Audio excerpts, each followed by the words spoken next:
No one wants to talk about it, but it is ever present. We can't escape it. It must be said. God cannot solve the problem of evil. Perhaps you thought you misheard me. Let me repeat it. God cannot solve the problem of evil. I repeat, God cannot solve the problem of evil. The problem of evil is, as described by Epicurus, is God willing to prevent evil but not able? Then he is not omnipotent. Is he able but not willing? Then he is malevolent. Is he both able and willing? Then whence cometh evil? Is he neither able nor willing? Then why call him God? Whence cometh evil, being the key question. Did God create it, or does it have its origin elsewhere? If God created evil, then he is evil. For as a man worketh, so is he in the mind. He would not be all good, as many would profess him to be. Many people claim he created Satan, the being most often associated with evil, both mind and spirit, his passions and desires. How can he be Jesus' brother, they ask? For do not the scriptures declare that he created Satan? If that is the case, then Jesus is himself evil, for he created evil. But thank God, I do not worship this God. Evil itself is hard to define. If you do a quick Google search, you will be presented with the definition profoundly immoral and wicked. However, as I explained in my Death Note video, what is immoral often depends on whoever is in charge. For Friedrich Nietzsche, morality often depends on your situation and how you survive in the world. For a slave to survive a master, he must be submissive to his master's every command. But this kind of situation can have devastating effects on the slave's long-term sense of morality, to where they see weakness as being righteousness and strength of any kind being evil. I happen to agree with this assessment, but Nietzsche would have us push morality beyond simple survival to something much more. For me, morality depends on a person's progression and not just their survival. And so it goes with Latter-day Saint theology. We believe that the word damn does not simply refer to being doomed to suffer eternally in hell, but that it merely means that a person's progression has been dammed up so they can't go any further. Here the question of evil becomes even more complex. Since we believe in 3 heavenly kingdoms instead of the traditional one, the top one is where beings are guaranteed to progress forever. The middle heaven contains those who lived righteous lives, but who did not fully accept the gospel of Jesus Christ, yet are they able to dwell with Jesus. The bottom heaven has wicked souls, and to be doomed to suffer eternally in hell or outer darkness, you need to be a special kind of cruel. But in all states, except for those exalted in the celestial kingdom, souls are considered damned in LDS theology. Most creedal Christians profess that it is righteousness never to be masters, but to remain servants and slaves forever in God's royal court, and consider evil to be when one considers being a master and attempting deification.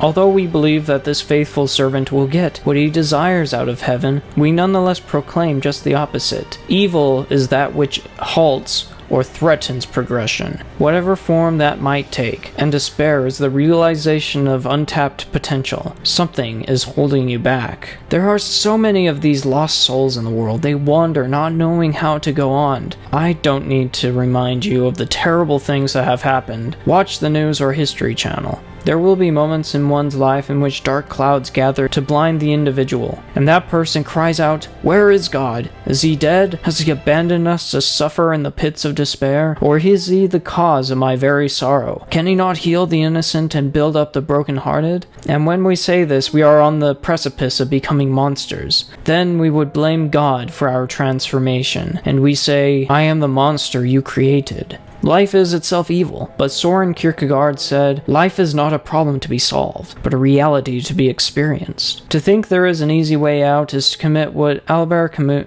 calls philosophical suicide. Kierkegaard insists that we take a leap of faith and rely on faith to live. Yet he admits that faith can only make this life as strenuous as possible. The Gnostic Christians had a curious way of dealing with the problem of evil. They answered that Sophia, wisdom, a feminine aspect of God, sought to create something separate from the divine pleroma, or fullness. She gave birth to the demiurge, and wrapped him in clouds. The demiurge is a lesser god, ignorant of his own creation. In his ignorance, he created the physical universe as we know it, and to maintain his dominion, he designed a wheel of fate, life and death, happiness and despair, that humanity was doomed to run in forever.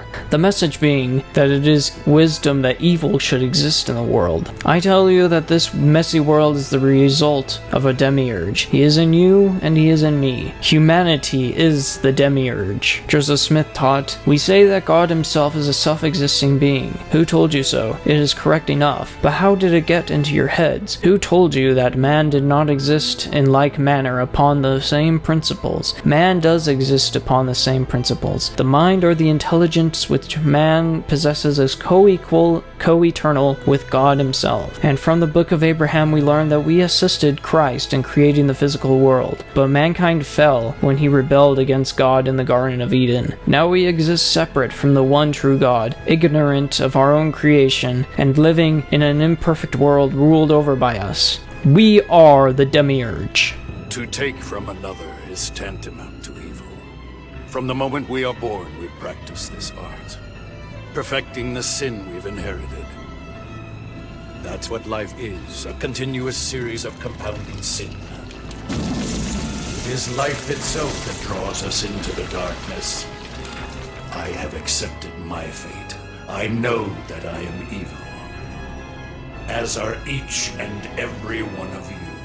We too often point our finger at the one true God in our misery and blame him for everything. We say that the problem of evil is his problem and not ours, and every time we do, we add to the unbearable weight of the atonement upon his shoulders. If in our attempts we killed God and he did not resurrect, the devil would grow in power, and more so if we do not resurrect God in our own minds. Perhaps we should instead be pointing the finger at ourselves. Maybe we should take more responsibility for our own actions and feel ourselves, as Paul put it, godly sorrow. Even to feel great sorrow in the presence of God himself. Thinking we do not need to sorrow before God and feel unworthy in his fact would be to believe that we have nothing to repent of, shifting the blame of our actions towards God. In Latter-day Saint theology, it is believed that God did not create evil, nor did it originate with the devil. There is no origin to it. No one made the idea. It is believed that the evil is a self-existing force within the cosmos that has always existed. The idea of evil will continue to live so long as there are self-aware entities throughout the multiverse. 2 Nephi chapter 2 tells us that this perpetual evil results from eternal laws that bind and govern the universe, laws which even God abides by. For it must needs be that there is an opposition in all things. If not so, my firstborn in the wilderness, righteousness cannot be brought to pass, neither wickedness, nor holiness, nor misery, neither good nor bad. Wherefore all things must needs be a compound in one. Wherefore it should be one body. It must needs remain as dead, having no life, neither death, nor corruption, nor incorruption, happiness, nor misery, neither sense nor insensibility. Wherefore it must needs have been created for a thing of naught. Wherefore there would have been no purpose in the end of its creation. Wherefore this thing must needs destroy the wisdom of God and his eternal purpose, and also the power and the mercy and the justice of God. And if ye shall say there is no law, ye shall say there is no sin. And if ye shall say there is no sin, ye shall say there is also no righteousness. And if there be no righteousness, there be no happiness. And if there be no righteousness nor happiness, there be no punishment nor misery. And if these things are not, there is no God. And if there is no God, we are not, neither the earth. For there could have been no creation of things, neither to act nor to be acted upon, wherefore all things must have vanished away. In Taoism, these things are represented by the yin-yang. There are light and dark properties in all things, and from this mankind is given free agency to act. Wherefore man could not act for himself, save it should be that he was enticed by one or the other. If we are to assume that the end goal for every human being is to achieve godhood status in an eternal progression, then the opposite must be true, that they are equally enticed towards being devils, as above, so below, as the quote goes. I believe that these so-called enticements will only increase when achieving godhood. As man is eternalized, so is everything else around him. Everything becomes perceived by infinity. Joy is amplified by infinity, but also sorrow. Love is amplified by infinity, but also hate. being like unto God is equivalent to balancing on top of a tip of a tall needle on one foot, refusing to fall into the infinite abyss, and holding that position forever. And so it is that the Book of Mormon makes the boldest and scariest declaration of all time by saying that a God can cease to be God. And if a God ceases to be God, he would fall a great height and die spiritually to become a thing far more terrible than anything before, never to rise again. They would be far worse off than what we call devils. For even they are they who are the sons of perdition, of whom I say that it had been better for them never to have been born, for they are vessels of wrath, doomed to suffer the wrath of God, with the devil and his angels in eternity, concerning whom I have said, there is no forgiveness in this world nor in the world to come. Nothing is more horrifying, the most profound dread of all. If you think that there is a problem of evil in your mortal and limited state, consider how much more greatly the great God of the cosmos feels about the very problem in his infinite wisdom. It is only amplified with infinity. This is the same realization that Enoch made when he saw God weep. But do not fear, for if God did cease to be God, then he was never God in the first place. Only a true God can maintain his status for all eternity. If such a revelation creates doubt in your heart, I am sorry, but that's how it is. George Washington said, "The harder the conflict, the greater the triumph." For this reason, I do not believe evil ceases when we enter heaven. I do not think heaven is simply a constant dosage of dopamine. Conflict is what brings meaning and contemplation to life. In the TV show The Good Place, we see an example of how eternal bliss in heaven would leave us as zombies with no more rhyme or reason for our lives. For this reason, I more incalculably fear a problem of absolute good versus a problem of absolute evil. There are no two words in the English language more harmful than good job.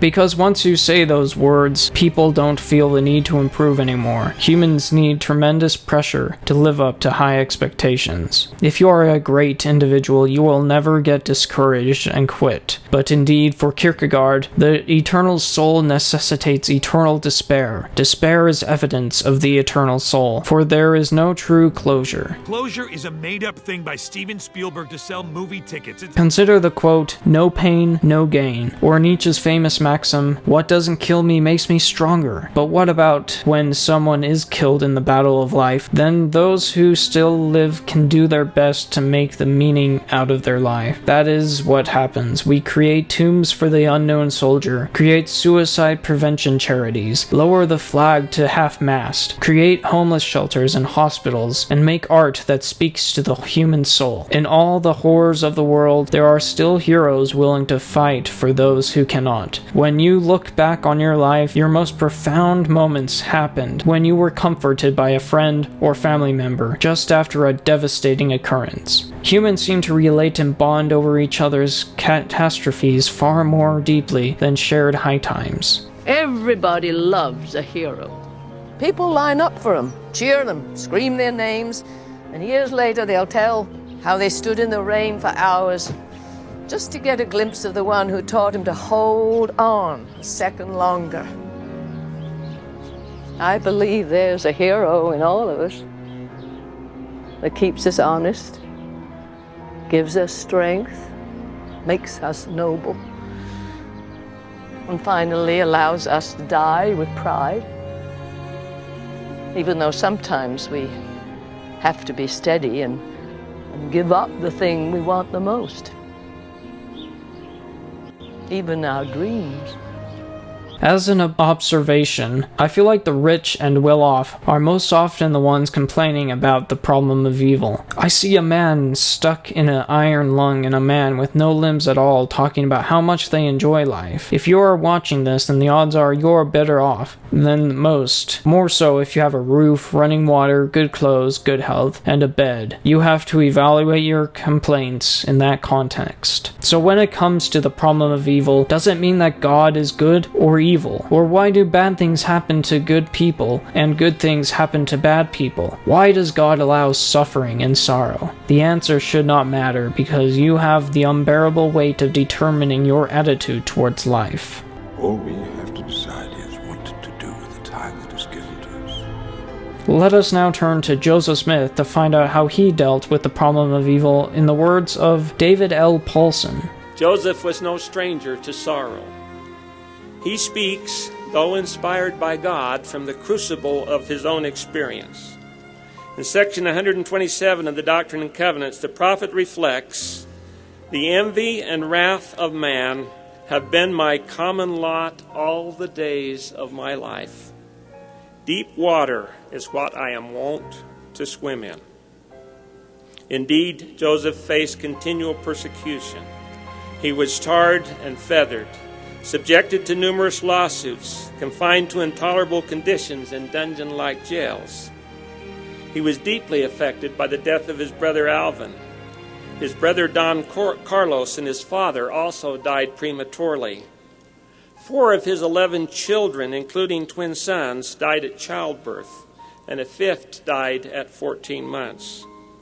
Joseph was never financially well-to-do and often lived in poverty. For much of his life, he had no regular place to call home. After the failure of the bank in Kirtland, many of what he considered to be dear friends turned against him. It was members of the church who published the Nauvoo Expositor for the purpose of denouncing him, and this eventually led to his martyrdom. Even he, who walked so closely with God, on occasions in his life encountered the troubling experience of God's absence, when he felt God should have been there for him. A case in point, the dark days of 1838, when the Latter-day Saints were driven from Missouri. The setting was as follows. A vast number of Mormon families had been burned out of their homes by mobs. Fathers were tied to trees and bullwhipped. 34 people, including men and children, had been massacred at a settlement known as Hans Mill. Shortly thereafter, the Mormon settlement at Far West, Missouri was seized and sacked by the state militia. Soldiers raped some of the women so many times that it killed them. Joseph had been betrayed by a friend and turned over to military mobsters to be killed. He was taken to a small dungeon called Liberty Jail. During the 4 months of imprisonment, Joseph and his companions were abused, fed human flesh, and left in filthy conditions. Joseph felt abandoned by God. Joseph the prophet. In a prayer, Joseph questioned from the depths of his soul, "O God, where art thou? And where is the pavilion that covereth thy hiding place? How long shall thy hand be stayed, and thine eye, yea, thy pure eye, behold from the eternal heavens the wrongs of thy people?" In response to this prayer of the soul's desperation, Joseph heard God. "My son, peace be unto thy soul. Thine adversity and thine affliction shall be but a small moment. And if thou endure it well, God shall exalt thee on high. Know thou, my son, that all these things shall give thee experience and shall be for thy good. The Son of Man has descended below them all. Art thou greater than he?" Confronted with what seemed overwhelming evil, Joseph found meaning, maintained hope, trusted God, and kept the faith. And God spoke peace.